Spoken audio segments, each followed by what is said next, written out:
दोस्तों, रंगा और बिल्ला इनको कौन नहीं जानता। 20वीं शताब्दी के सबसे बड़े अपराधी कहे जाने वाले रंगा और बिल्ला ने अपनी पूरी लाइफ में कई खतरनाक कांड किए। हद तो तब हो गई जब उन्होंने कैसे जुर्म को अंजाम दिया जिसको जानकर पूरा देश उनसे नफरत करने लगा। यहाँ तक कि उनके घर वालों ने भी उनकी डेड बॉडी लेने से इनकार कर दिया। आइए जानते हैं इन दोनों दरिंदों की कहानी को। इंडियन नेवी के जाने माने कैप्टन मदन मोहन चोपड़ा धौला कुआं में अपनी एक वाइफ को और दो बच्चों के साथ रहते थे। उनकी 16 वर्ष की बेटी गीता चोपड़ा जीसस एंड मेरी कॉलेज न्यू दिल्ली में सेकेंड ईयर की स्टूडेंट थी और उनका 14 वर्ष का बेटा Sanjay Chopra new modern school में क्लास 10th का छात्र था। शनिवार 26 अगस्त 1978 को दोनों भाई बहन पूनल इंडिया रेडियो पर युगवाणी नामक एक चैनल पर कार्यक्रम में भाग लेने के लिए शाम 6:30 बजे घर से निकलते हैं। वहां उनको 7 बजे तक पहुंचना था और फिर कार्यक्रम खत्म होने के बाद 9 बजे वहां उनके पापा वापस उनको लेने वाले थे। कुलानंद नामक व्यक्ति ने उनको धौला कुआं के चौराहे पर देखा था और फिर MS नंदा नाम के एक व्यक्ति ने धौला कुआं से गोले डाक खाना तक लिफ्ट दी। शाम 6:30 बजे पर भगवान दास ने गोले डाक खाना में योग आश्रम के पास सरसों रंग का फिट कार को भी वहां से जाते हुए देखा। उस कार में उसने देखा कि एक लड़की ड्राइवर के पीछे वाली सीट पर बैठी है और ड्राइवर के बाल खींच रही है। उसी के साथ ये भी देखा कि लड़की के पास एक लड़का बैठा है जो ड्राइवर के पास वाली सीट पर बैठे उस शख्स से लड़ रहा है। ये सब देखकर उन्होंने अपने स्कूटर से गाड़ी का पीछा किया, पर अफसोस की गाड़ी हाथ से निकल जाती है। उसके बाद शाम 6:45 पर भगवान दास ने इसकी सूचना लोकल पुलिस थाना को दी और उन्होंने गाड़ी का नंबर एयर के 8930 बताया, पर पुलिस कंट्रोल रूम के ऑफिसर ने इसे MRK 8930 नोट किया। जब वो कार बाबा सड़क खड़क सिंह मार्ग से होकर गुजरी तो वहां से गुजर रहे दिल्ली विकास प्राधिकारी जूनियर इंजीनियर इंद्रजीत सिंह ने भी उस कार को शक भरी नजरों से देखा और अब उसको यकीन हो गया कि उसमें कुछ गड़बड़ है, तो वो फौरन उसका पीछा करने लगे।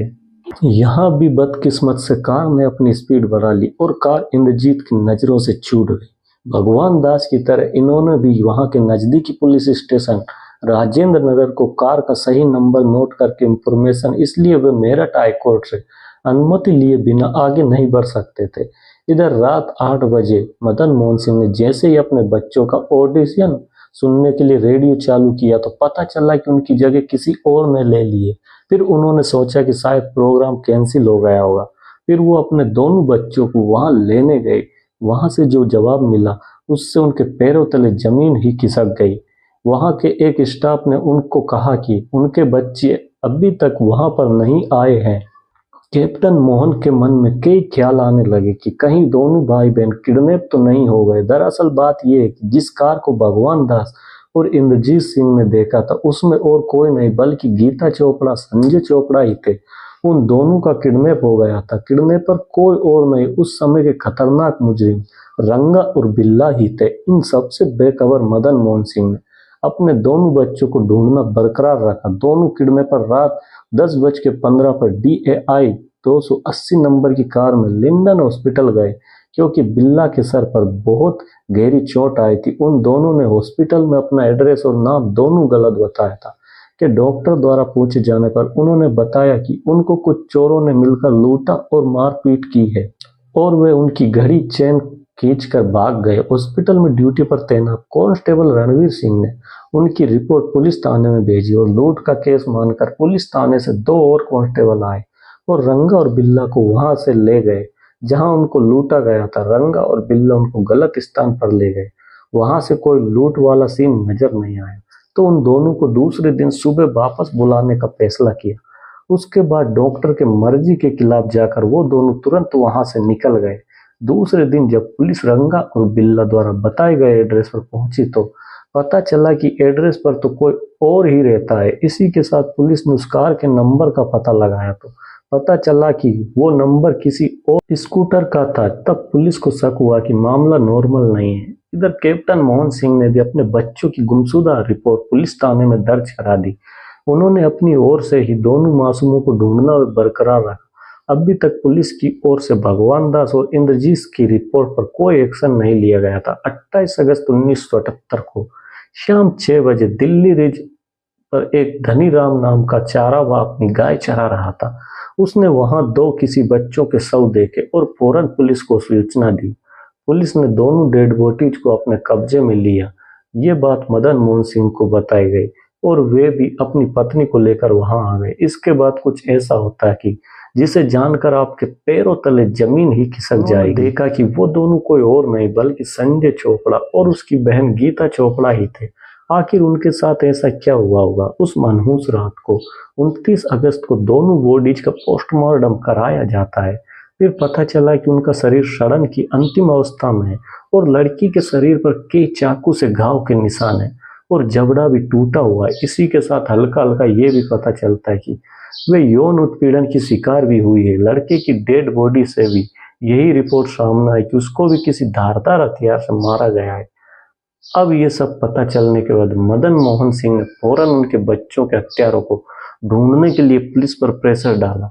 जब उनको लगा कि पुलिस अपने कार्य में लापरवाही बरत रही है तो उन्होंने मीडिया वालों के पास जाने का फैसला किया। जब ये बात पूरे देशवासियों को पता चली तो यकीन मानिए उस समय इतनी भारी मात्रा में पब्लिक हत्यारों को जल्द से जल्द पकड़ने और फांसी देने की गुहार लगाने लगी कि जैसे निर्भया कांड में हुआ था। अब इस केस ने भी एक विकराल रूप ले लिया था। मीडिया वालों की तरह से भी दिल्ली पुलिस पर प्रेशर आने के कारण अब ये case sub inspector Om Prakash के हाथों में आ गया था।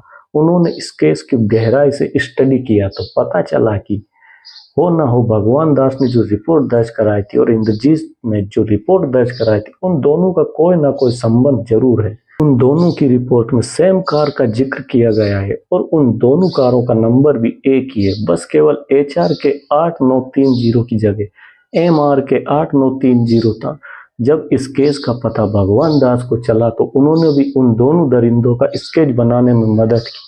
फिर पुलिस को पता चला कि ये तो रंगा और बिल्ला है जिनको मुंबई पुलिस कई दिनों से ढूंढने की कोशिश में है पर हर बार नाकाम हो जाती है। इनके खिलाफ कई FIR दर्ज है। तब दिल्ली पुलिस ने इनकी फोटो अखबारों में छपवाई और इनके ऊपर इनाम का प्रावधान भी रखा। दोनों का स्केच देखकर जिस डॉक्टर ने बिल्ला का इलाज किया उसने भी पुलिस की बहुत मदद की।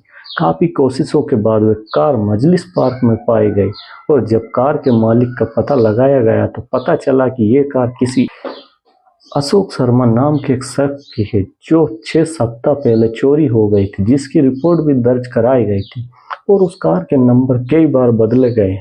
कार की फोरेंसिक रिपोर्ट से पता चलता है कि उस कार में जो बालों के सैंपल मिले हैं वे गीता चोपड़ा के बालों से मैच करते हैं और इसी के साथ कार में खून के धब्बे भी नजर आए जिसका ब्लड सैंपल संजय और गीता के ब्लड सैंपल से मैच होता है। और कार के स्टीयरिंग पर जो फिंगरप्रिंट मिले हैं उसके सैंपल हॉस्पिटल में जो बिल्ला का एक्सरे निकाला गया था उससे मैच हो गए। अब केवल दोनों मुजरिमों को जेल के पार ले जाना था, इसलिए सारे अखबारों में और मीडिया पर उन दोनों को फोटो को पब्लिश करवाया गया। 8 सितंबर 1978 को रंगा और बिल्ला कालका मेल ट्रेन में चढ़ गए। जिस डिब्बे में वे दाखिल हुए वे सैन्य कर्मियों के लिए आरक्षित था, इसलिए उन्हें अपना पहचान पत्र दिखाने के लिए कहा गया। उन्होंने सेना के जवानों के साथ हाथापाई शुरू कर दी। एवी सेक्टी ने उन्हें एक अखबार की तस्वीर से पहचाना। फिर उन्हें नई दिल्ली रेलवे स्टेशन पर इंस्पेक्टर VP गुप्ता को सौंप दिया गया। उनके बैग की तलाशी लेने पर पुलिस को एक तलवार मिली। उनके कपड़ों पर खून के धब्बे पाए गए। उनकी जांच करने वाले डॉक्टर को उनकी बाहों और शरीर पर चोट के निशान मिले जिनसे कुछ हाल ही में हुई हाथापाई के थे। उन्हें अलग अलग जगह ले जाया गया जहां पुलिस ने सीतानगर में एक किराए के कमरे में एक तलवार बरामद की जहां वे रह रहे थे। पहले तो हर दोषी की तरह दोनों ने भी निर्दोष होने का दावा किया। बिल्ला ने दावा किया कि वे 25 अगस्त से 1 सितंबर तक बॉम्बे में था, लेकिन सारे गवाह और सबूत उनके खिलाफ पेश किए गए तो दोनों ने अपना गुनाह कबूल कर लिया और अपनी पूरी कहानी सुनाई कि वे एक चोरी के केस में पकड़े गए थे। फिर मुश्किल से पुलिस के हाथों छूटकर वे एक अन्य व्यक्ति के साथ कार में सूरत भाग गए। वहां उन्होंने कार छोड़ दी और अहमदाबाद के लिए बस पकड़ ली। इसके बाद उन्होंने दिल्ली के लिए ट्रेन पकड़ी। 17 अगस्त को उन्होंने एक कार चुराई, लेकिन अच्छी हालत में न होने के कारण उसे छोड़ दिया। 18 अगस्त को रंगा रक्षाबंधन पर अपनी बहन से मिलने के लिए पानीपत गया था। 19 अगस्त को उन्होंने एक और कार चुराई और उसकी प्लेट बदल दी, लेकिन उसकी गति खराब होने पर उसे छोड़ दिया। उस दिन अपराध में इस्तेमाल की गई कार अशोक होटल से चोरी हो गई थी और उन्होंने उसकी प्लेट बदल दी थी। 24 अगस्त को उन्होंने मजलिस पार्क में मकान किराए पर लिया।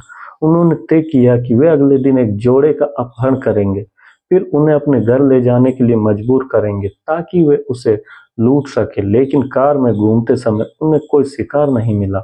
26 अगस्त को पूरे दिन घूमने के बाद उन्हें भाई बहन मिले और उन्हें लगा कि ये एक अमीर परिवार से। उन्होंने उन्हें लिफ्ट की पेशकश की और बच्चों ने स्वीकार कर लिया। बिल्ला ने पहले ही भीतरी दरवाजे के हैंडल उन्हें बाहर निकाला। बच्चे बिल्ला से झगड़ने लगे, जिसके बाद बिल्ला ने छोटी कृपाण से उन्हें डराने की कोशिश की। इसके बाद उन्होंने कार को बुद्ध जयंती पार्क में पार्क कर दिया। उन्होंने कार का नंबर बदलकर DAI 280 कर दिया। बच्चों से उनके माता पिता के बारे में पूछा गया। उन्होंने उत्तर दिया कि उनके पिता एक नौसेना अधिकारी थे। रंगा ने सुझाव दिया कि बच्चों को छोड़ देना चाहिए क्योंकि पिता के पास शायद ज्यादा पैसा नहीं होगा, तो किडनैप करने से कोई फायदा नहीं होगा। बिल्ला ने बच्चों को बताया कि लड़की का इस्तेमाल डकैती में किया जाएगा, जिसमें वे पालम हवाई अड्डे से आ रहे एक जोरी की कार को रोककर लिफ्ट मांगेगी। उसके बाद उन्हें जाने दिया जाएगा। वे एक कच्ची सड़क पर चले गए और फिर लड़के को वाहन से लगभग 100 गज दूर ले गए। रंगा को बिल्ला ने लगभग 3 फीट लंबी कृपाण किया था। एक झटके के बाद रंगा आगे नहीं टिक पाए। बिल्ला ने कृपाण छीन ली और लड़के पर कई वार किए। लड़का मर गया। रंगा ने ब्लेड साफ किया तो बिल्ला ने बच्ची के साथ दुष्कर्म किया। जब लड़की के साथ दोबारा दुष्कर्म किया जा रहा था तो उसने कृपाण उठाए और बिल्ला के सिर पर दे मारी। लड़की सड़क की ओर भागी, लेकिन रंगा ने उसे पकड़ लिया। उन्होंने उसे कपड़े पहनाए और उससे कहा कि वे उसे उसके भाई के पास वापस ले जा रहे हैं। जब वे आगे चल रही थी तो बिल्ला ने उस पर पीछे से हमला कर उसे मार डाला। इसके बाद उन्होंने लड़की को झाड़ियों में फेंक दिया और चले गए। ज्यादा खून निकलने पर उन्होंने कार को धोया। 28 अगस्त को बिल्ला ट्रेन से बंबई के लिए रवाना हुआ। 30 अगस्त को रंगा को पता चला कि कुछ बॉम्बे पुलिसकर्मी दिल्ली में थे। उसने प्लेट बदली और कार को अपने किराए के स्थान से कुछ लेन दूर पार्क किया। 31 अगस्त को उन्होंने देखा कि पुलिस को कार मिल गई। बिल्ला उसी दिन लौट आया। उसके बाद उनको ट्रेन से पकड़ लिया गया। दोनों को 31 जनवरी 1982 को फांसी दे दी गई। बिल्ला शांत था, लेकिन रंगा ने फांसी पर चढ़ने का विरोध किया। उनके शवों पर उनके रिश्तेदारों ने भी दावा तक नहीं किया। तो दोस्तों, ये थी खूंखार दरिंदर रंगा और बिल्ला की कहानी। उम्मीद करता हूँ कि आपको ये कहानी पसंद आई होगी। ऐसी और क्राइम से जुड़ी कहानियों को जानने के लिए, सुनने के लिए इस वीडियो को लाइक करके हमारे इस चैनल को सब्सक्राइब कर जरूर करें। मिलते हैं ऐसी और एक और नई वारदात के साथ। तब तक के लिए सावधान रहे, सुरक्षित रहे।